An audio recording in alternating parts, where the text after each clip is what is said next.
Amado e Mestre Jesus, amigo incondicional das nossas vidas. Elevamos, Senhor, os nossos corações em prece, buscando o amparo, a proteção de que necessitamos, para darmos sequência tranquila e feliz à nossa experiência de vida.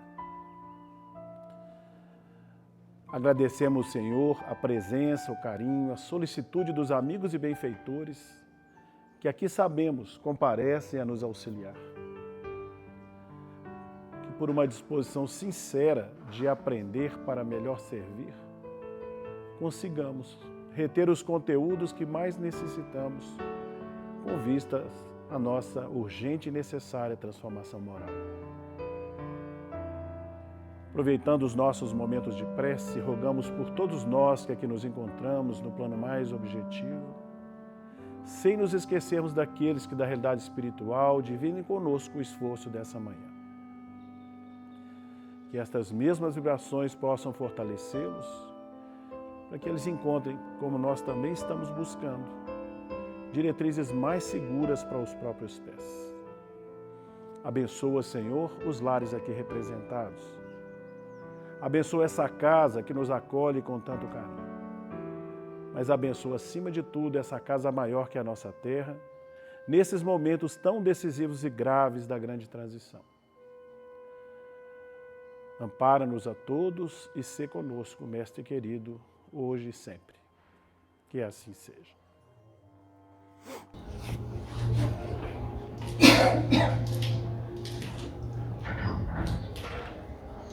Muito bem. Alguém vindo na casa pela primeira vez? Ok. Como é que você chama?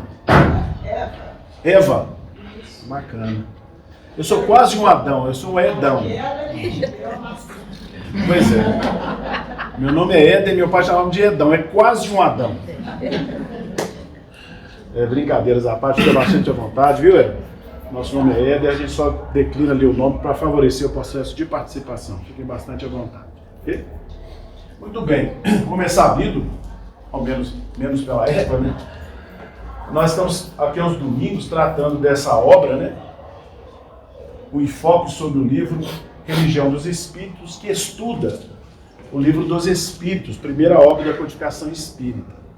E hoje nós avançamos para o capítulo 75 dessa obra. Tá? Mas tentando fazer aqui uma introdução ao nosso tema, recorramos aqui às Escrituras Sagradas, lembrando o evangelista Marcos, no capítulo 4 das suas anotações, nos versículos 35 a 41, nós vamos ver o evangelista registrando um episódio muito significativo com Jesus e os seus discípulos. Esse trecho do evangelho vai servir para nós como pano de fundo para a análise da página de hoje. De vez em quando nós vamos recorrer a esse trecho do Evangelho, né? Mas como se diz normalmente, né? Comecemos pelo começo, vamos recorrer aqui o primeiro dos versículos dessa passagem, Marcos 4, 35. Está lá registrado pelo evangelista. Naquele dia, sendo já tarde, disse-lhes: passemos para a outra margem. Né? É uma passagem bem conhecida, acredito que só de ver esse primeiro versículo as pessoas talvez já se identifiquem, né? Com qual das passagens do Evangelho. Mas vamos lá, né? Sendo já tarde, disse-lhes. Quem disse? Quem disse? Jesus. Jesus. Né? E disse para quem? Os seus discípulos. Né? Contextualizando, nós pegarmos aqui um mapa, né, da Palestina naqueles dias. Se ele quiser passar, tem que ligar, senão não funciona. Já tem luz. Agora. E esse detalhe de ter que ligar, né? Isso! Sei que está claro aqui para vocês, talvez não vejam, né? Ainda mais quem está lá atrás. Mas essa aqui é uma ideia para termos aqui uma visão da Palestina ao tempo de Jesus. Tá? Nós vamos ver aqui o Mar Morto, e não sei se vocês conseguem ver aí de trás, essa parte azul aqui, que é o Mar da Galileia, não é isso? o Lago de Genezaré. Para que a gente perceba mais, que é importante a gente contextualizar, vai estar ali nas margens desse lago, colocamos aqui um pouquinho maior, aquele trechinho, aquele pedaço do mapa, esse aqui, né? Então nós temos aqui o Lago de Genezaré, né? Também chamado pelo volume das suas águas de o Mar da Galileia. Recebe muitos outros nomes, né? Mar de Tiberíades, por aí vai. Timerete e outras coisas. Aqui estão várias cidades que a gente encontra nos textos bíblicos, né? Magdala, Tibérias, e aqui em cima nós vamos encontrar, por exemplo, a cidade de Cafarnaum. Então, nessa passagem, segundo os estudiosos, contextualizando, Jesus está aqui com seus discípulos, em Cafarnaum, tá? E ele não estava só, tá bom? Ele, os discípulos, mas também grande ajuntamento de pessoas. E é nesse momento que Jesus faz aquele convite que nós vimos ali na passagem. Passemos para a outra margem. Ok? Se nós seguirmos a seta aqui também, não sei se dá para vocês verem de trás, vai ver uma travessia de todo o lago. Tá? Para onde? Para as regiões de Gadara. Quando eu estudar, fazer um estudo do Evangelho, é muito significativa essa passagem e a importância de Gadara no sentido interpretativo. Não vou entrar nisso agora, mas só para ter uma ideia. Então, o que foi feito? Uma travessia, passemos para outra margem, atravessaram todo o lago de Genezaré, todo o mar da Galileia. Né? Mas como sabemos, em meio a essa travessia aconteceu o quê?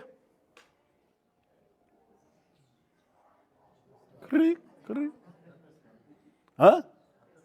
Uma tempestade. Obrigado. Achei que ia ser em coro. Né? E em meio a essa travessia acontece uma tempestade. Né? A passagem é a tempestade acalmada. Não é isso? Interessante a gente pensar. Bom, pegar o texto bíblico. E levantou-se grande temporal de vento, isso já no 37, e levantou-se grande temporal de vento e subiam as ondas por cima do barco, de maneira que já se enchia. Né? Então nós estamos vendo o Evangelho falando de um fenômeno natural, o surgimento de uma tempestade. A beleza do Evangelho é sempre no terreno interpretativo, trazendo aqueles episódios de há 2000 anos atrás para os dias que passam. E essa é a finalidade do estudo das Escrituras Sagradas. E aí nós perguntamos, será que na nossa existência, durante a nossa vida, não surgem também as rajadas de vento? Não temos na nossa trajetória também as nossas tempestades? Não é? Estamos caminhando aí tranquilos pela nossa estrada, né? Estradinha da nossa vida. De repente, uma notícia inesperada, né? A perda de um ente muito querido, a dor da saudade, não é uma expressão de rajada de vento? Não é? Não é uma forma de tempestade? Claro que é. Né? Vamos sinalizar aqui algumas outras possibilidades. Né? Estamos tranquilos também, vamos fazer um exame de rotina, sempre, né, anualmente faço, só para ter uma rotina, de repente, um fato novo. Diagnóstico, uma doença, né, complexa. Não é isso? Justamente naquele momento, ainda muito jovem, onde a nossa vida parecia que ia decolar, surge um processo transformador. Fácil? Não, tempestades. A perda de emprego, não é isso? Bilhetinho azul, justamente naquele momento que a gente mais vai precisar do salário, bilhetinho azul é mandado embora. Sofre um acidente, uma queda, aparentemente simples, tem um resultado que é limitante do corpo. Não é? Quantas coisas... Oi? Lembrou de você, mas o seu está pouco limitado, né? Não estou querendo que seja mais do que isso, mas estou falando, né? Essa tempestade é mais uma marolinha, né? Não é a onda, é uma marolinha. Supera com tranquilidade. Estou desmerecendo a luta não, viu? Mas é importante pensar. Mas a gente fica pensando mesmo, em termos de tempestade, os grandes desafios que nos acometem, né? Em meio à nossa estrada. E é sobre isso que o Emmanuel vai abordar nessa página do livro Religião dos Espíritos, tá? É o capítulo 75, como dissemos, em plena prova. Não é isso? Está no meio do olho do furacão, em plena prova. O grande desafio. Religião dos Espíritos, capítulo 75. Essa página vai trabalhar a questão 266 de O Livro dos Espíritos. É um tema, porque não é só 266, começa desde a 258 de O Livro dos Espíritos, que vai falar, tantas vezes abordados aqui, a questão da escolha das provas, né? Entendo que para a gente entender a 266, é imprescindível que a gente volte rapidamente na 258, tá? Que também já foi trabalhado aqui, a saciedade. Vamos lá? Livro dos Espíritos 258. Quando na erraticidade, já falamos isso também, erraticidade não tem nada a ver com a questão de erro. Erraticidade, o período entre uma encarnação e outra. Se o espírito está na realidade espiritual, aguardando nova oportunidade, é dito, está na erraticidade. Quando na erraticidade, antes de começar nova existência corporal, tem o espírito consciência e previsão do que lhe sucederá no curso da vida terrena. Eu acho que você sabe até mais ou menos de cor essa resposta, sabe? Qual que é a resposta? Sim, né? É mais do que um sim, né? Ele próprio escolhe o gênero de provas porque há de passar. E nisso consiste o seu livre-arbítrio. Então está dizendo que, na verdade, os desafios que nós atravessamos, entre eles aqueles que podem ser categorizados como tempestades na nossa vida, foram escolhidos por quem? Por nós mesmos. Não é uma fatalidade. Foram escolhidos por nós, as mais das vezes. Né? Ele vai seguir em outras questões, mas a gente já pode ir para 266, para a gente focar um pouquinho no estudo. E a gente fala, se a gente escolheu, né? A gente escolhe as nossas provas, e olhando para a nossa experiência, vendo essas tempestades, fala, pô, mas eu que escolhi isso? Passar por esse processo complexo, doloroso, fui eu que escolhi? Né? E a 266, que o Emmanuel vai trabalhar nessa página que nós vamos trabalhando hoje, é a seguinte, não parece natural que se escolham as provas menos dolorosas? Claro, né? Se eu posso escolher, já brincamos com isso também, né? Já vou escolher vir na condição de um Brad Pitt, não é isso? Uma mansão não sei aonde, casa desse tipo, facilidade financeira. Vou casar com quem? Ah, Julie. A Adriana falou que não, melhor não. Casa com a Adriana mesmo, tá bom, tá bom. Brincadeiras à parte, né? Isso diz respeito muito à nossa condição humana, né? O que para nós representa a real felicidade ainda é meio distorcido em função, né, da horizontalidade da nossa vida, os preconceitos da vida humana, muitas vezes fazem que nós façamos escolhas que, em última análise, não interessam ao nosso processo de crescimento espiritual. Faz sentido? E eles, então, vão responder, né? Repetindo a pergunta, não parece natural que se escolham as provas menos dolorosas? Benfeitores responde, pode parecer a vós, ou seja, a nós que estamos aqui no mundo físico. Ao espírito, não. Logo que esse se desliga da matéria, cessa toda ilusão e outra passa a ser a sua maneira de pensar. Então, o espírito fora do corpo físico, sem, de forma tão decisiva, a influência da matéria, ele costuma compreender melhor os objetivos da experiência, né? As finalidades da existência física, compreendendo a Terra como mundo escola, não mais do que isso, né? Então, modifica muito os conceitos nesse processo, tá? Bom, vamos voltando lá ao nosso pano de fundo. O que aconteceu? As ondas começaram a subir no barco, de modo que já se enchia, não é isso? E aí vem os discípulos naquela tranquilidade, não é assim? Mais ou menos característica das nossas posições, né? Mestre, olha lá. E ele estava na popa, dormindo, sobre uma almofada. Correram lá atrás de Jesus, Jesus estava lá no barco, em plena tempestade, dormindo sobre uma almofada. E nós? Despertaram-no dizendo, mestre, não te importa que pereçamos? Né? Eu acho que ali tem dois extremos, não sei se é uma forma de interpretar. Né? A calma e a tranquilidade daqueles que administram com todo o domínio um momento grave, e a condição de nós, ainda aprendizes em meio a esses grandes desafios. Né? Então isso aqui já é um recado para a gente ter certo cuidado em meio aos momentos de grande tempestade.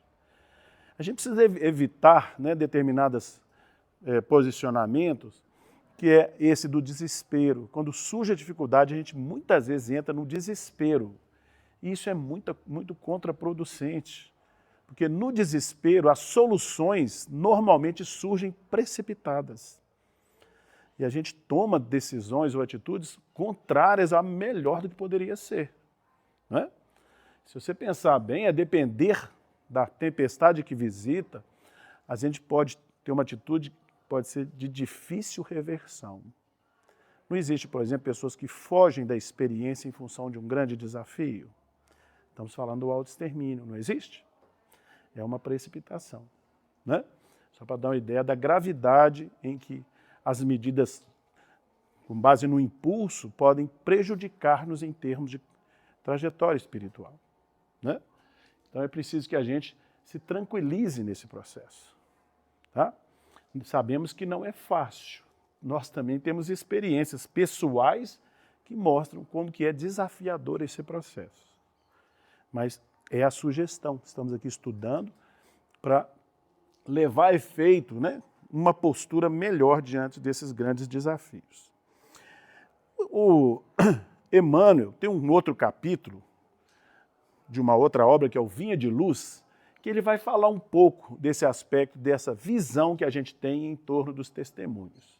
Porque quando a gente está, como nós dissemos no início, no olho do furacão, a gente costuma achar que a nossa dor é a maior de todas do planeta. E muitas vezes, como se fôssemos o único que sofresse. Né? E aí a gente queria recordar um trechinho desse capítulo 58 de Emmanuel, no Livrinho de Luz, que ele fala assim: examina a gravidade da hora em curso, todavia reconhece a necessidade do testemunho. Está atravessando um momento que é tempestuoso? Pensa, é necessário atravessá-lo, é necessário o testemunho. O Emmanuel está comentando a passagem do Evangelho que diz: Pai, salva-me desta hora. Mas para isso vinha esta hora, quando Jesus ia para o processo da crucificação. Né? Então o Emmanuel está reforçando: examina a gravidade da hora em curso, todavia reconhece a necessidade do testemunho. Continua ele: e todas as vidas na Terra experimentarão os mesmos trâmites na escola infinita das experiências necessárias. Todos os seres e coisas se preparam considerando as crises, que a gente pode substituir aqui por testemunhos, por desafios, etc. Todos os seres e coisas se preparam considerando as crises que virão, os desafios que virão. É a crise que decide o futuro. Viu como que há o imperativo do testemunho? Porque é nesses momentos que a gente cresce efetivamente, ou tem a possibilidade de crescer. Né? E ele vai exemplificar. A terra aguarda a charrua. O que a charrua faz na terra? Rasga o solo, não é? A charrua não é aquele cheio de dentro, rasga o solo. Não é? Então está falando, o solo se sujeita ao rasgo da charrua. O minério será remetido ao cadinho, né? Calor extremo para tirar. Né? A árvore sofrerá a poda, o verme será submetido à luz solar, a ave defrontará com a tormenta ao vento forte, a ovelha esperará a tosquia, o homem será conduzido à luta. E o cristão?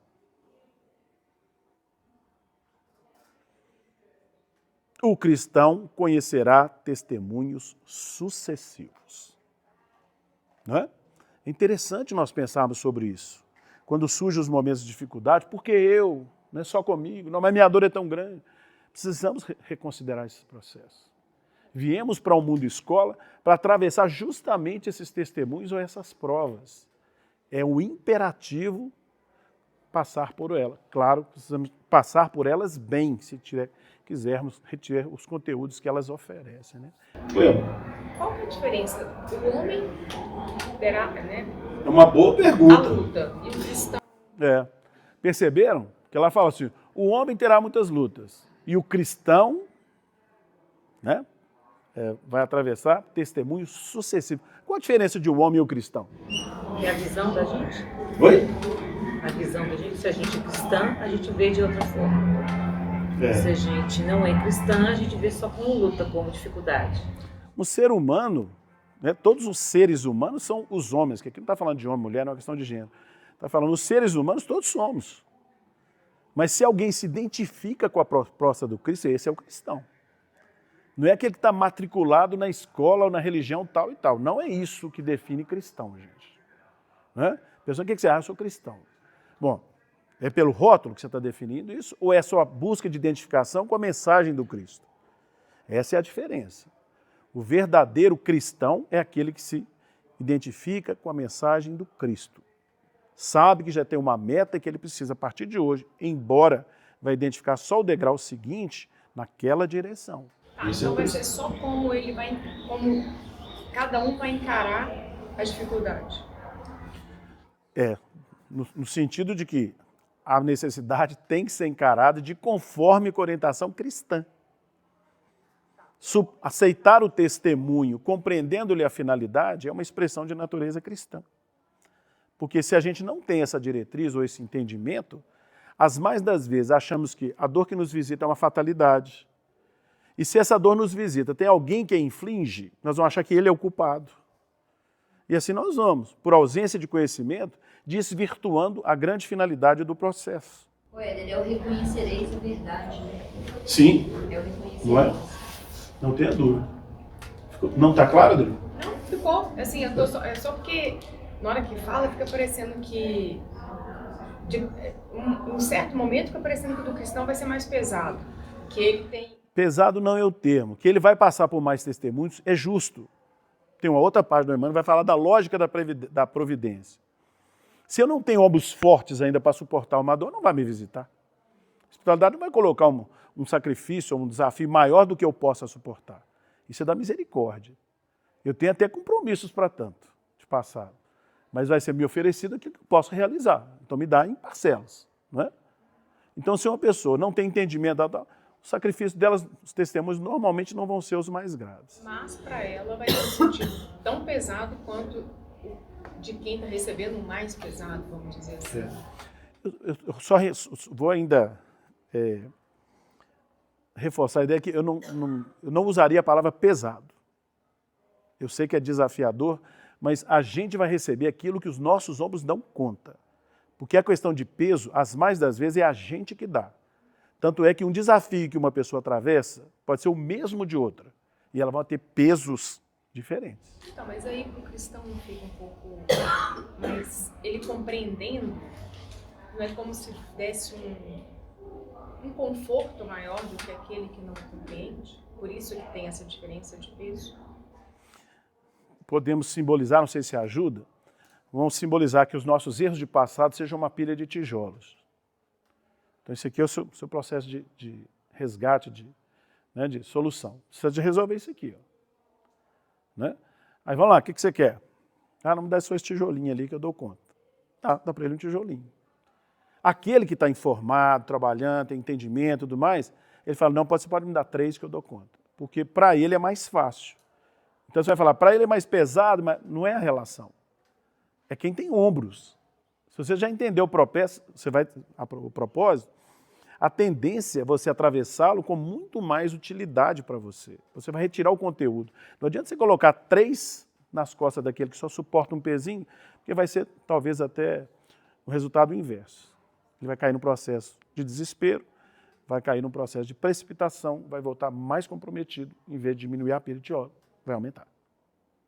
Né? Então, o conhecimento, aproveitando a colocação da Gladys, né, ele ajuda a gente a entender os propósitos da coisa, mas não adianta ficar, né, só no campo intelectivo. A gente arregimenta muita coisa no estudo no terreno intelectivo. O grande desafio é a experimentação para isso se consolidar a nível de real conquista. Né? É nesse terreno. Tranquilo? Lá, ainda falando das escolhas, né? Então, ele estava lá dormindo, vem mais ou menos no terreno do desespero, os companheiros, né, os discípulos procurando o mestre. Não te importa que pereçamos? Só de passagem, né? É curioso para você ver como é que a postura humana é a do Cristo. Se tivesse alguém muito querido num barco e ele tivesse sujeito a uma tempestade, o que vocês iam fazer para aquela pessoa querida? Mestre, você está bem? Tudo ok aí? Não é? Mas o nosso nível de egoísmo é qual? Pô, você não está me vendo aqui? Não vê que nós vamos perecer? Ninguém preocupou com o mestre. O Éder, e essa Vocês estão querendo? frase é tão interessante que os dois sentidos. A interpretação que a gente dá por alguém que passa por tranquilidade, e eu acho que é frieza ou não consideração, não está se importando comigo, você está dormindo, cara. Você Exatamente. vai me salvar. Né? Tem isso, a gente muitas vezes interpreta a atitude de alguém que já está mais amadurecido na dor ou no processo como uma frieza e uma indiferença. Perfeito. Nossa, o Éder nem chorou com o meu pranto aqui. E essa não preocupação com ele, que é o egoísmo nosso. Exato. E o que é perecer se eles acreditavam na vida eterna? O que é morrer naquele instante? Exato. Então, isso tudo está nessa frase. Você vê a importância do conhecimento, que a gente já sabe, de vida sucessiva, suaviza muita coisa, de mortalidade da alma, etc. Vale, viu, Adriana, pensar na questão da passagem, a gente costuma brincar com isso, né? Primeiro, refletir. A gente sabe, gente, que na didática do povo hebreu, dentro das escrituras, tem uma coisa que chama-se, os estudiosos chamam de exageramento. Então, eles colocam as coisas muito, né? Jesus estava lá na multidão e tinham 5.000, bom, talvez não sejam 5.000, o exageramento faz parte da didática deles. Então, vamos trazer para essa passagem. Eles estão num barco, tem a travessia, era um lago, mas sim, dizem que lá quando venta, as ondas podem chegar à altura mesmo. As ondas estavam batendo sobre o barco de forma que ele já se enchia. Você fica imaginando uma coisa muito grave, o barco estava enchendo d'água. Como é que um barco está naquela confusão toda, enchendo, e Jesus poderia estar dormindo na polpa sobre uma almofada? É meio ilógico, não é? Mas você sabe que no terreno interpretativo é muito significativo, porque para a condição de Jesus era uma marolinha mesmo, não era vento, não era onda forte, a marolinha. A marolinha já estão assim, não é? Vê que o peso que Jesus daria para aquela situação, totalmente sob domínio. Nós, pela nossa ausência de valores ainda consolidados, é uma onda de todo tamanho. Não é? Não tem pessoas que falam do sofrimento dela tão intenso, a gente olha assim e fala assim, nossa, histórias que a gente já ouviu, né? A pessoa foi procurar na casa espírita para superar um desafio que ela estava vencendo, aí a pessoa muito carinhosa foi ouvir, falou, você acredita que a moça trabalha em casa, pulou na nossa piscina? Para ela é a tempestade, para ela aquilo é o cúmulo. Quem somos nós para medir o desafio de quem quer que seja? Não é? Mas o grande problema é ela, que a moça trabalhou, pulou na piscina. Tudo bem, pisos, né? Estamos aqui para avaliar. Mas mostra essa questão dos pesos, etc. Para ele era suave, né? É isso mesmo. Olha lá que naquela escolha das provas, né, que o Kardec vai fazer um comentário da questão 266. Importante, porque esse comentário aqui é gigante, é umas 3 páginas do Livro dos Espíritos. Nós só recortamos um trechinho com relação mais direta ao nosso texto. O que ele escreve? Sob a influência das ideias carnais, o homem na terra só vê das provas o lado penoso. Não é isso? Quando nós estamos na dificuldade, a gente só vê o lado penoso, não consegue perceber linhas de finalidade, o que se cresce com aquela experiência. Normalmente a gente não entra nesse viés. Tal a razão de lhe parecer natural sejam escolhidas as que, do seu ponto de vista, podem coexistir com os gozos materiais. Não é? O padrão de felicidade que nós temos no mundo, gente, é a aparência, não é? Posse de bens, essas coisas. Então, se a nossa escolha for pelos parâmetros da vida humana, dificilmente nós vamos suportar com mais tranquilidade os grandes desafios. Na vida espiritual, porém, compara esses gozos, o espírito, né? O espírito, na vida espiritual, porém, compara esses gozos fugazes, né? Passageiros e grosseiros, com a inalterável felicidade que lhe é dado entrever. E, desde logo, nenhuma impressão mais lhe causam os passageiros sofrimentos terrenos. Né? Então, na realidade espiritual, sem a grosseria do corpo físico, né? Muito mais sensível e sem os preconceitos da vida humana, a visão do espírito amadurece. E ele entende as finalidades dos grandes desafios, que não raro ele mesmo escolhe. Não é isso que foi falado? Importante pensar. Recorrendo à página, né? Quando a gente está lá debaixo daquele sofrimento, aquela luta toda, o que a gente quer mais é solução, de preferência rápida. Não é? E o Emmanuel comenta, em plena prova, aguardas a melhoria que parece tardia. Suspiras em vão pelo amigo ideal. Anseias inutilmente pela concórdia doméstica. Não sei se vocês estão percebendo, ele já está falando aqui de tempestades na nossa experiência e a gente aguardando as soluções. Tem desafios em família, gente? Não é? Surge uma situação qualquer, sei lá, inventário, em função da morte de alguém, não é isso? Aí alguém lá vê a dificuldade toda, vai lá, levanta uma proposta para dar uma solução justa para todos. Todo mundo joga a pé daquela pessoa, não presta, querendo se valer tal, e é isolado do grupo. Fez com a melhor das intenções, os melhores critérios, mas o resultado foi catastrófico para ela. Não é? Está falando, anseias inutilmente pela concórdia doméstica, mas não acontece. Clamas debalde pelo socorro em serviço. Todavia, mesmo nos transes mais duros, espera com paciência.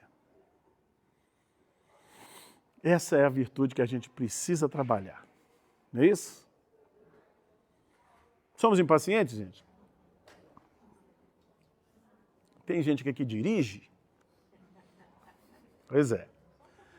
É, um pouquinho, senhor. Não é? O trânsito costuma ser um termômetro interessante, não é assim? A gente para no trânsito, está atrasado. Primeiro que a gente sai atrasado de casa, né? Todo mundo é culpado por causa disso, não é isso? A gente sai atrasado e tudo. Aí para no sinal. Tem uma lei, tá, gente? Tem que parar no sinal, senão é multado, não sei se as pessoas sabem. O cara para no sinal. O de trás é a buzina, que ele queria que no vermelho, quase, no amarelo, quase vermelho, ele já atravessasse. Não, parou. Né? Aí tá. O cara está com tanta pressa que ele não olha no semáforo de frente, ele olha onde? No buraquinho de lado, né? Pro pedestre. Na hora que ele começar a piscar, ele já está com a mão na buzina. Pé, pé, pé. Somos nós, gente. É a nossa paciência. Né? Oi? E ainda agride, né? Com palavra, etc. Então, a gente precisa trabalhar essa questão. Né? Porque a azedia, a irritação, em qualquer dos grandes situações que nós vivemos, gente, é só, aí agora tem que raciocinar. O que isso ajuda na solução? Nada. Efetivamente, nada. Aliás, costuma dificultar. Né? Mas nós ainda temos esses impulsos, né? Que dificulta muito a nossa estradinha. Bom, nós estamos falando da necessidade da gente ter tranquilidade em meio dos testemunhos e foi enfatizado a importância do conhecimento para a gente regimentar forças e razões para desenvolver essa paciência. Né? Então vamos lá. Escolha de provas, nós estamos falando, né, o Emmanuel debruçou sobre a questão 266, ou está na 264. O que é que dirige o espírito na escolha das provas que queira sofrer? Já sabemos que é o espírito que escolhe as provas, né, o gênero de provas por que há de passar. Isso é livre-arbítrio, ele mesmo escolhe. Não é? E que a visão dele é amadurecida do lado de lá, porque não tem a questão da grosseria do corpo e os preconceitos da vida humana. Mas o que é que dirige o espírito nessas escolhas? Que é o que dirige o espírito na escolha das provas que queira sofrer? Quem quer arriscar? O anseio pela evolução. A visão é evolutiva, começa por aí. Se a visão é evolutiva, ele não pode pensar numa existência única. Né? Quem mais? Arrependimento. Arrependimento? Por quê? Tem arrepender de quê? Porque ele fez para trás e Ele fez coisa ruim para trás? Ah, não. Vocês fizeram coisa ruim para trás? Gente, eu sou tão bonzinho. Ele precisa resgatar, né, Éder? Então ele tem que escolher provas para o resgate. Lembra dos tijolinhos? Né? Pois é. Eu falei tijolinho, tá? Tem gente que tem aqueles blocos de 8x8. Por aí vai. Ele escolhe de acordo com a natureza das suas faltas. As que levem à expiação destas e a progredir mais depressa. Tem uma reticência, ela prolonga muito, pegando também o trecho que mais interessa. Então o que o Espírito quer? O Espírito quer fruir de felicidade, mas o tijolinho não deixa ele em paz. Então ele vai primeiro querer quitar isso aqui. Mas é lógico que a gente não veio para a existência física e está aqui só para redimir do passado, não. Em meio à própria redenção, a gente desenvolve coisas para o nosso futuro. não é? Tem corações que são menos endividados e vão eleger propostas de crescimento daquilo que já iniciaram outras experiências, construções positivas, porque tem tijolinhos aqui muito positivos. Ele vai continuar, por exemplo, no campo da arte, né? Continuar desenvolvendo valores nobres que ele fez. Então, em tese, né, 2 grandes objetivos nos trouxeram a experiência física. Redimir do nosso passado, nem sempre feliz, e programarmos uma experiência que seja no sentido da nossa evolução e do nosso crescimento. E essa escolha da parentela física, né, que é tão difícil, porque você tem débitos lá, pode deixar, pode vir como filho. Sim. Quando chega como filho, você fala, Jesus, Não como é? que foi isso? Você vê a dificuldade que a gente tem, porque o conhecimento hoje nos visita, né? Quem não cuida dos seus, principalmente da sua família, está mostrando que, né, não só pelos textos evangélicos, mas pela doutrina em várias passagens, mostrando que a nossa necessidade mais urgente é o núcleo familiar. Por isso que ele faz parte do nosso núcleo, que são aqueles mais urgentes. Então, desatender essa área é meio delicado, né? Meio delicado. Não quer dizer que nós vamos esquecer o contexto social, mas ali existe o mais importante. É assim? Oi, existe uma questão do livro dos Espíritos que a gente explica a parte, por exemplo, da mãe do André Luiz, que ela vai encarnar novamente para ajudar o pai, a escolha não é a falta, mas para acolher o próximo. Tem vários exemplos nesse sentido. Só vou ampliar um pouquinho para além do Livro dos Espíritos, que você, na verdade, está na última obra da codificação, na penúltima, né, da codificação, que é o Céu e o Inferno. Nós vamos ver, por exemplo, um jovem que escolhe vir à experiência física para uma experiência demasiado curta. Ele vai desencarnar aos 18 anos de idade. Então ele vem, engaja na questão do estudo, era um menino muito virtuoso e tudo mais, valores morais, etc. Entra no campo, acho que era da medicina, não sei, constrói valores, vê que ele está construindo coisa para o futuro, mas a finalidade maior dele ter vindo, foi para sensibilizar o pai, que era muito cético. Então, com a morte prematura dele, era uma pessoa, não uma alma, né, um jovem tão promissor e tal, ele veio tão somente no desejo de auxiliar aquele grupo. Na obra de André Luiz, eu não vou saber qual, porque no outro tema eu destaquei esse recorte na fala dela, é uma mentora espiritual, numa das obras de André Luiz, vai falar justamente de ter espíritos que vieram aqui com o único objetivo de auxiliar corações queridos. Tá? A escolha não pode ser somente as faltas. Repete mais alto um pouquinho. A escolha não pode ser exclusivamente as faltas. Não, exclusivamente não. Isso a gente precisa aprender em Livro dos Espíritos. O Livro dos Espíritos é base, né? E a gente enriquece com as obras subsidiárias para ver nuances dentro do processo. Não tem condição de fazer um Livro dos Espíritos dessa grossura, com todas as nuances do processo. Né? Mas quem não está escolhendo falta, porque já está no outro patamar também, né? Pelo menos elas não estão graves. Eu estou em outra condição, porque as minhas faltas me fazem escolher ainda o resgate que eu tenho. Então, no caso da mãe do André aí, muito provavelmente a mãe do André Luiz, o Alcione, né? O Alcione, lembra? Sai lá, vai em busca do Polos, já planos muito melhorados. O plano de crescimento dela seria em outro nível, mas em nome do amor a um coração querido, ela elege vir na experiência física. A mãe do Chico, né? Também. Mãe do Chico, várias delas. Né? Pensar em muitas questões. Tranquilo? Então o Emmanuel vai nos chamar a atenção sobre essa questão dessas faltas que nós já esbarramos.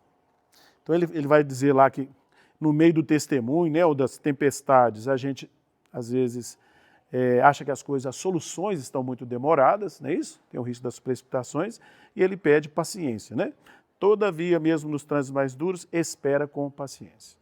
E aí ele começa a enumerar. Ontem devastamos lares alheios. Hoje é preciso reconstruí-los. Ontem traçamos caminhos de lodo e sombra aos pés dos outros. Hoje é preciso purificá-los. Ontem retínhamos sem proveito a fortuna de todos. Hoje é preciso devolvê-la em trabalho acrescida de juros. Né? Nossa, eu trabalho 6 horas. A escala minha não é 7 por 7. Eu trabalho 12 horas por dia. É bom pensar um pouquinho no passado. Né? Ontem retínhamos sem proveito a fortuna de todos. Hoje é preciso devolvê-la em trabalho acrescida de juros. Ontem cultivamos aversões. Hoje é preciso desfazê-las a preço de sacrifício. Eu citei a questão da escala, não sou contra os movimentos de mudança da escala, não. Muito pelo contrário. Está me vindo aqui na intuição, na nossa casa, a nossa secretária lá, tem escala 5x2. Mesmo assim, ela não trabalha 12 horas, não, tá? Ontem abraçamos o crime, supondo preservar-nos e defender-nos. Hoje é preciso reparar e solver. E olha, ontem cravamos no próximo o espinho do sofrimento. Hoje é preciso experimentá-lo por nossa vez. Né? Eu destaquei só essa última, ela pode ser a representativa das demais, mas ele está colocando, né? Ontem nós cravamos, né, o espinho no próximo espinho do sofrimento e hoje precisamos experimentar por nossa vez. Isso aqui está muito relacionado, gente, com a questão da nossa ignorância. Quando nós temos uma postura, né, vamos dizer assim, na contramão do que deveria ser, e a gente mantenha achando que está certo naquilo que faz, a vida vai ter que nos mostrar como se corrigir. Então, as mais da vez, o que ele faz? Você acha que você está tranquilo? Bom, vou te colocar então no lugar, né? Fazer aos outros que gostariam. Você acha que está tudo certo. Então, deixa eu te colocar na posição do outro, vamos ver como é que funciona. Ai, isso dói. Né? Então, lá na posição, isso dói. Então, ele começa a aprender que não é por ali. Não é? Precisa ser assim? Claro que não. Por isso que a gente estuda. Eu não vou precisar, né? Eu vou preferir passar por uma experiência dolorosa para entender que a postura que eu estava tomando não é boa. Não, deixa eu estudar o problema. A postura é melhor, eu preciso abrir mão daquilo. Que bom, não vai precisar de passar pela experiência inversa. Né? Mas muitas vezes o que acontece é isso aqui. Ó. A gente tem experiências no campo mediúnico que eu acho que são muito instrutivas para nós que estamos, inclusive, na atividade. Né? O espírito chega lá, passou por uma situação completa, verdadeira tempestade na experiência dele, e ele foi traído por alguém. Então, quando é justa a dor do companheiro? É uma pergunta. Claro que é justa. Né? Ninguém aqui está para desconsiderar a dor do companheiro que sofreu um processo de traição. Mas a gente precisa pensar nisso que o Emmanuel está dizendo.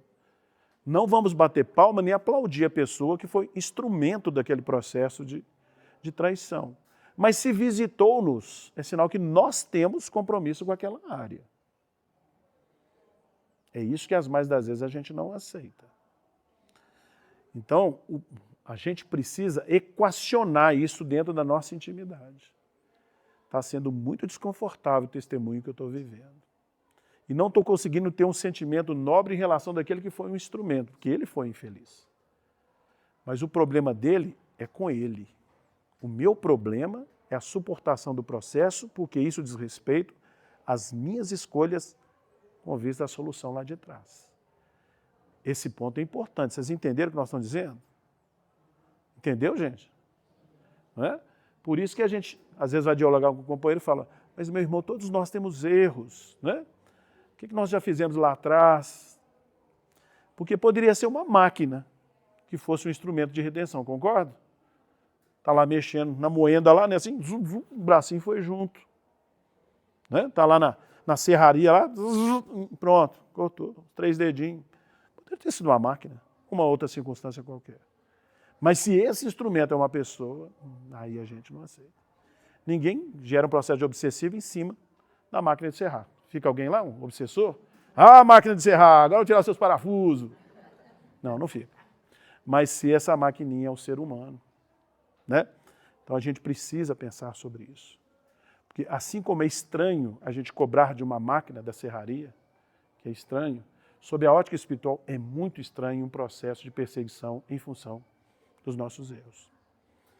Eu sei que para nós ainda não é fácil entender isso, mas é. Um processo de vingança é muito curioso. Porque se você se dispõe a um processo de vingança, você baixa a sua vibração e muito. Então, 2 resultados imediatos vão acontecer. Primeiro, você vai adoecer. Segundo, não terá acesso aos corações que te amam. Olha que troca esquisita que a gente faz. ao invés da gente perdoar, apesar da dor, que ela é real, né? Seguir para quê? Na direção daqueles que nos amam, e ser feliz e saudável, preferimos um processo de perseguição que tão somente nos adoece e afasta-nos dos corações queridos. Por isso que a espiritualidade vem em nosso socorro. Meu irmão, olha aqui, não é? Essa é a grande proposta. Desafiadora por vezes, mas esse é o caminho. Não é? Ontem cravamos no próximo o espinho de sofrimento. Hoje é preciso experimentá-lo por nossa vez. Seguindo, né? Os discípulos lá no pano de fundo, não é isso? Tempestade acalmada, correram para Jesus, não vê que pereçamos, né? Não se te dá que pereçamos. E lá coloca, aí ele foi despertado. E ele despertando, repreendeu o vento e disse ao mar, cala-te e aquieta-te. E o vento se aquietou e houve grande bonança. É isso? O problema dos nossos grandes testemunhos é isso, que a gente vê o testemunho, cadê Jesus? Quem é que vai acalmar aquela tempestade? Esse pensamento às vezes é infantil, espiritualmente falando. Nós precisamos fazer o que é possível dentro das nossas possibilidades, senão a gente não retira o conteúdo que a gente precisa. Porque se viesse alguém milagrosamente e nos tirássemos dali, qual o conteúdo que nós tiramos? Nenhum. Aliás, um conteúdo inverso. Basta eu sofrer que alguém me socorre. Então nós precisamos chamar para nós a responsabilidade das soluções. Isso nunca vai anular o processo da misericórdia. Pelo contrário, se você faz o seu movimento ideal, necessário, esforço, aí a misericórdia funciona. Não está fazendo a parte dele, vou fazer a nossa. Não é? Simplifica muito o caminho. Então é preciso que a gente pense sobre isso. E em meio aos grandes desafios, é preciso acordar o Cristo aonde? Na nossa intimidade. Que quando o Cristo, né, já está no nosso barco, gente, já está bom. Tem gente indo para as tempestades aí sem a companhia do Cristo. Por enquanto, em nossa intimidade, ele está dormindo. Mas em meio aos grandes testemunhos, é preciso despertá-lo. O despertar, o que é? Temos aprendido dos companheiros abalizados. Surgiu um momento difícil, Éder, é hora de arregimentar aquelas coisas todas que você aprendeu. Agora é a hora de você arregimentar aquelas ferramentas e aplicar para você superar isso com algum equilíbrio. Nós ouvimos isso. Ouvimos isso. Né? Então é a hora de arregimentar os valores. O que você sabe? Eu sei de vidas sucessivas. Eu sei de imortalidade da alma. Eu sei sobre lei de causa e efeito. Acabamos de aprender hoje que a gente escolhe as provas com vista a nossa passagem. Essa soma de valores precisa fazer alguma coisa de mudança em termos dos valores morais. Né? Então, para a gente suportar com mais tranquilidade os grandes desafios que nós estamos atravessando. Né? Porque depois que Jesus acalma a tempestade, o que tem lá na passagem do Evangelho? Né? Jesus acalma, cala tudo, e ele pergunta, aonde estava a sua fé? Perguntou para os discípulos, não foi? Perguntou para eles, aonde está a vossa fé? Porque eles eram acompanhantes do Cristo, seguiram Jesus nos graves testemunhos. Aí vocês são aprendizes ou estão aqui só para apreciar o que eu faço? Não é? Então ele pergunta, aonde está a vossa fé? E o Emmanuel vai comentar sobre essa passagem no livro Caminho, Verdade e Vida, Tempo de Confiança. Onde está a vossa fé? Ele faz referência à passagem. O quadro sugere ponderações de vasto alcance. A interrogação de Jesus indica claramente a necessidade de manutenção da confiança quando? Quando tudo parece obscuro e perdido. Em tais circunstâncias surge a ocasião da fé no tempo que lhe é próprio. As pessoas chegam para a gente assim, você tem fé? Eu sou uma pessoa super confiante, depois que eu entrei em doutrina espírita, eu confio em tudo. Olha para o céu, azulzinho, maravilha. Não é? Então a nossa fé, ela só vai ser testada, a nosso nível de confiança, quando surgirem os momentos desafiadores. É ali que vai ser medida nosso grau de confiança. Deixa eu ver o que o Éder aguenta se eu der só uma espetadinha nele. Não é? Aí dá uma espetadinha e a gente esperneia. O espetador olha para nós, ainda está meio cru. Assim? Então é preciso que a gente pense sobre isso. Porque a gente sabe de amparo espiritual, de influência espiritual. Principalmente nos momentos mais difíceis, estão quase nos carregando, mas a gente esquece. Jesus fica dormindo no barco. A gente tem que lembrar, não, tudo isso aqui está dentro de uma programação, tem finalidades altas, está doendo. Isso está mesmo, gente. Mas eu preciso ressignificar isso. Se eu ressignifico, a dor suaviza e você consegue ter até, pode chegar num ponto de você ter a alegria de passar pelo desafio. Gente, isso não é, como é que chama isso? A pessoa que gosta de sofrer, masoquismo, não é. Tá? Isso é um nível de compreensão muito elevada. A gente vira, mexe, cita Paulo aqui, né? Chega um momento que Paulo, depois de tantas lutas, ele estava lá, os dois companheiros, competindo nas cicatrizes. Essa aqui foi quando eu fui no... Estavam felizes. Né? Parece uma coisa estranha para nós. Mas é a finalidade do processo. Vale pensar sobre isso. Tá? Importante pensar. O Emmanuel, então, faz essa advertência. Né? Seguindo, olha o que ele fala. O Emmanuel, na página, nós estamos estudando, em plena prova, capítulo 75. Não atraiçois a quem? A ti mesmo, fugindo ao merecimento da concessão. Olha isso aqui, gente, coisa para se pensar. Ele mesmo escolhe o gênero de prova, nisso consiste o seu livre-arbítrio. Ele pediu. E foi atendido, gente. E foi atendido. Tem certeza que era imploro, péssimo. Foi concedido. Né? O desafio para ele atravessar. Não atraiçois a ti mesmo, fugindo ao merecimento da concessão. Milhares de companheiros desenleados da carne, ou seja, na realidade espiritual, suplicam o ensejo que já desfrutas. Está dizendo, ó, essa experiência difícil, você está aí reclamando, tal, tem muita gente querendo estar no seu lugar, mas foi concedida para você. Aproveita.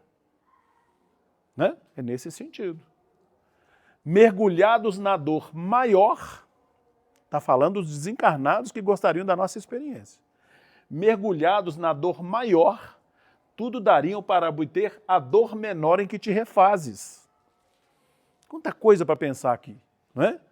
Nós vemos, sei lá, um quadro qualquer desafiador, e nós temos muito, até muito próximos, né? Uma pessoa atravessando um processo muito difícil. E a gente fica tão sensibilizado que a gente pergunta assim, não, mas onde estava Deus que permitiu que isso acontecesse? Não acontece? Mas onde estava Deus que permitiu que isso acontecesse? Exatamente no mesmo lugar como sempre teve. Cuidando com toda a misericórdia de todos os seus filhos. Porque você não consegue ver aí aonde ele estava. Aquele espírito estava numa situação, não sei quantas vezes, pior, né? No processo de sofrimento profundo na realidade espiritual, teve a bênção de uma nova oportunidade naquelas circunstâncias. Cada um de nós está na melhor circunstância com base na misericórdia. Merecimento, não. Estou falando de misericórdia. Cada um de nós está na melhor posição com base na misericórdia, com vistas à sua redenção e seu progresso. Não é? Então a nossa visão muito rasteira, as mais das vezes limitada a uma só existência, cria essas distorções nos processos de percepção. Vem uma criança, não é isso? Com um problema grave, a gente fala, mas não fez nada por merecer. Está faltando informação. Aquele espírito não foi criado no momento da concepção. É uma criança hoje, é um espírito velho. Experiências milenares, muitas vezes equivocadas. Então, surge uma experiência debaixo de muita misericórdia. A luta já veio bastante suavizada. Né? Isso é importante a gente pensar. Isso aqui é uma bom para a gente sair daquela síndrome de coitadinho, né? Isso é muito negativo para nós. Olhem para mim como eu sofro. Deixa eu ver se alguém está olhando. A gente quer ainda se manter naquela posição de o coitado que sofre. Precisamos trabalhar nisso. Tranquilo? Estou muito bravo? Desse modo, continua, já finalizando a página, né? Desse modo, quando estiveres em oração, sorvendo a taça de angústia, na sentença que indicaste a ti próprio, diante das leis divinas, escolhida por você mesmo, roga a bênção da saúde e a riqueza da paz, a luz da consolação e o favor da alegria. Não é? Mas, complementando ali na sequência, mas pede a Deus, acima de tudo, o apoio da humildade e a força da paciência. Esse é o grande desafio nosso, né? A força da paciência. Temos muita dificuldade de demonstrar essa virtude, a paciência, no ápice dela, né? Você vê um Cristo suportando uma crucificação, olha para nós e diz, não sabem o que fazem. Perdoa-os, Pai, porque não sabem o que fazem. Esse é um grau de paciência muito além do que nós somos capazes de realizar. Mas é preciso que a gente comece com o treino dessa virtude. Quem sabe começar no trânsito, como brincamos. Não é? Porque senão, como já dissemos, a gente vai cair naquele processo de precipitação. Historieta super conhecida, aquela da borboleta no casulo, não é isso? O homem vê lá a borboleta saindo com muita dificuldade, fala, vou dar uma mãozinha, pega o estilete, não é isso? Aí a borboleta sai, no primeiro voo ela vai direto ao chão. Ou seja, as lutas que ela precisava realizar dentro do casulo é que fortaleceria, vou chamar de a musculatura das asas, que lhe favorecia o grande voo. Mas nós, na nossa percepção limitada, queríamos que fossem diferentes. Nós somos inteligências relativas, queremos ter uma solução melhor do que o Criador, que é a inteligência suprema. Temos que rever. Né? Mas voltando, é importante que a gente entenda essas virtudes como sementes que precisam ser cultivadas.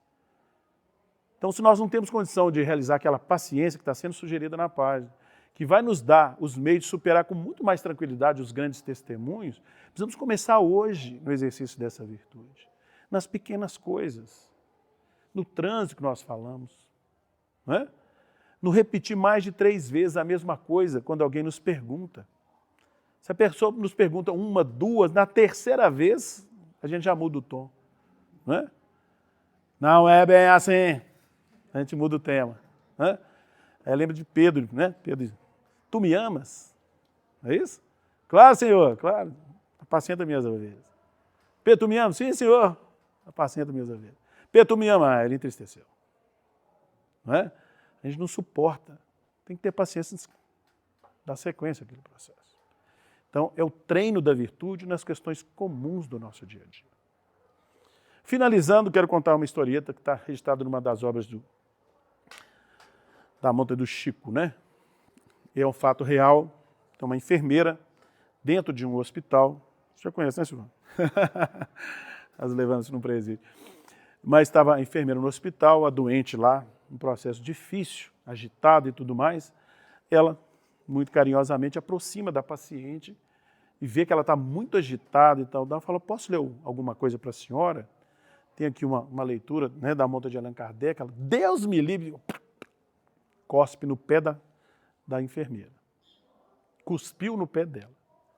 Ela vai lá, arruma o travesseiro, os lençóis, continua. Aí a moça fala, quero água. O tom é mais ou menos esse. Diferente do que a gente usa, né? Mas era mais ou menos esse. Quero água. Foi lá, buscou a água. Trouxe a água com todo carinho, entregou para ela. Olhou para mim. Essa água está suja. FAP. No rosto dela. Já está bom para vocês?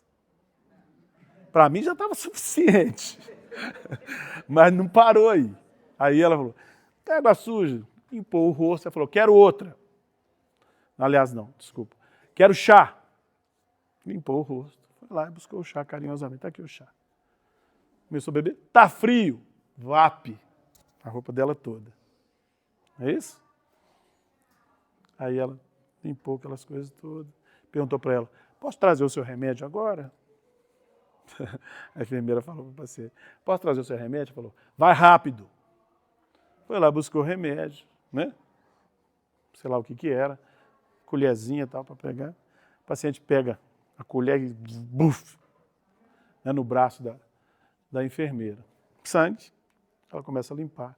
E aí a paciente sente a gravidade da ação que ela fez. Deus sangrando, começa a chorar. Ela começa a chorar, já conhecia. A enfermeira chamou ela, falou, ô Anália, se a sua doutrina te ensina, né, a ter essa paciência com a minha agressividade. Pode ler qualquer coisa que você quiser. Abre o Evangelho segundo o Espiritismo, ao acaso, cai lá, paciência. Né? Vai ler sobre a página, fala da dor. Né? Deus concede a dor para os seus eleitos.